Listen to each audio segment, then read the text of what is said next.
Hi friends, இன்றைக்கி tasty and ஸ்பைசியான ஒரு ஈவினிங் ஸ்நாக் தான் செஞ்சு காட்ட போகிறேன். Dragon chicken and imli dip. ரொம்ப ஈஸியான ஒரு ரெசிபி. எப்படி செய்யலாம் அப்படின்ட்டு பார்க்கலாம். பெரிய வெங்காயம், கேப்சிகம் இது ரெண்டையும் நல்லா பெரிய பெரிய க்யூப்ஸாக கட் பண்ணி வச்சுக்கோங்க.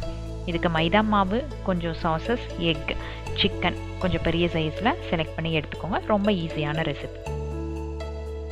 ட்ராகன் சிக்கனுக்கு ஒரு 1/2 kg சிக்கன் எடுத்திருக்கேன்.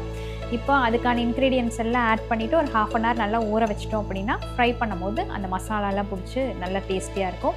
ஸோ இப்போ அது எல்லாத்தையும் ஆட் பண்ணலாமா? சிக்கன் எவ்வளோ எடுத்துருக்கிறோமோ அதுக்கு தகுந்தாற் போல் நாம் இஞ்சி பூண்டு விழுது, உப்பு, கார்ன்ஃப்ளவர், மைதா, பெப்பர், அப்புறம் சில்லி ஃப்ளேக்ஸ் இதெல்லாம் போட்டு மிக்ஸ் பண்ணிக்கணும். இப்போ சாசஸ் எல்லாம் ஆட் பண்ணிக்கலாம். First soya sauce,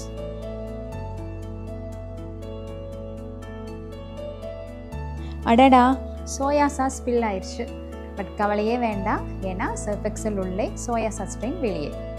soya sauce, chilli sauce, அப்புறம் டொமேட்டோ கெச்சப் கொஞ்சம் ஆட் பண்ணிக்கலாம். ஆட் பண்ணிவிட்டு ஒரு முட்டை அதிலே ஊற்றி நல்லா மிக்ஸ் பண்ணி ஒரு 1/2 hour to 45 minutes மேரினேட் பண்ணிடணும். அதுக்கப்புறம் எண்ணெய் நல்லா காய வச்சுட்டு சிம் ஃப்ளேமில் நாம் இந்த ட்ராகன் சிக்கனை அதில் போட்டு நல்லா கோல்டன் ஃப்ரை ஆக வரைக்கும் விட்டு எடுத்துடலாம். இது அப்படியே சாப்பிட்டோம் அப்படின்னாலே டேஸ்ட்டு சூப்பராக இருக்குது, குழந்தைங்களுக்கு பிடிக்கும். பட் அன்னைக்கு ஃப்ரெண்ட்ஸு இம்லி டிப் வேணும் அப்படின்னு சொல்லி சொன்னதுனால அதை சைட் டிஷ்ஷாக பண்ணியிருந்தோம்.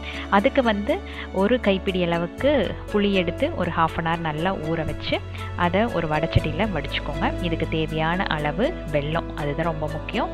கொஞ்சம் உப்பு போட்டு அதுலேயே சில்லி பவுடர் போட்டு நல்லா சுண்ட விட்டுறணும். இம்லி டிப் ரெடி ஆயிடுச்சு. டேஸ்ட் எப்படி இருக்குன்னு பார்க்கலாம். இம்லி டிப் சூப்பராக இருக்குது, ஆனால் ஃபுட் ஸ்ட்ரெயின் மட்டும் ஆயிடுச்சு. கவலையே பட வேண்டாம், ஏன்னா சர்ஃப் எக்ஸல் உள்ளே இம்லி ஸ்ட்ரெயின் வெளியே. இப்போது ஃபைனல் டச், கடாயில் ஆயில் ஆட் பண்ணிவிட்டு ஆயில் நல்லா காய்ச்சதுக்கப்புறம் பொடி பொடியாக நறுக்குன பூண்டு, அப்புறம் நம்ம வச்சுருக்க சாஸ் எல்லாமே அதில் ஆட் பண்ணி நல்லா மிக்ஸ் பண்ணிக்கோங்க.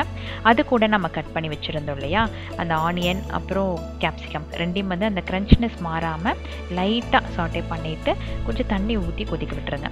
அதுக்கப்புறம் நம்ம ஃப்ரை பண்ணி வச்சுருக்கிற சிக்கனை அதில் ஆட் பண்ணி ஒரு 2 minutes சிம் ஃப்ளேமில் வச்சு குக் பண்ணோம் அப்படின்னா கொஞ்சம் நல்லா திக்காக ஆரம்பிச்சிடும். இந்த ஸ்டேஜில் நம்ம இந்த ஸ்ப்ரிங் ஆனியன்ஸை மேலே தூவி விட்டு இறக்கணும் அப்படின்னா சூப்பர் அண்ட் யம்மியான dragon chicken ready. Dragon chicken, imli dip ரெண்டு ரெடி ஆயிடுச்சு. எப்படி இருக்குது அப்படின்ட்டு டேஸ்ட் செக் பண்ணி பார்க்கலாம். செம டேஸ்ட்டாக வந்திருக்கு. குழந்தைங்க கேட்ட உடனே டக்குன்னு செய்யக்கூடிய ரெசிபிஸ் தான் ரெண்டுமே. கண்டிப்பாக ட்ரை பண்ணி பாருங்கள். எப்படி வந்திருக்கு அப்படின்ட்டு நம்மளோட கமெண்ட் செக்ஷனில் கண்டிப்பாக ஷேர் பண்ணணும். நெக்ஸ்ட் வீக் இன்னும் ஒரு வீடியோவில் உங்களை நான் சந்திக்கிறேன். Keep supporting me. Thanks for வாட்சிங். இந்த கரைகள் பற்றி எல்லாம் எனக்கு கவலையே இல்லை, ஏன்னா சர்ஃப் எக்ஸல் குயிக் வாஷ் இந்த கரைகளை பார்த்துக்கும்.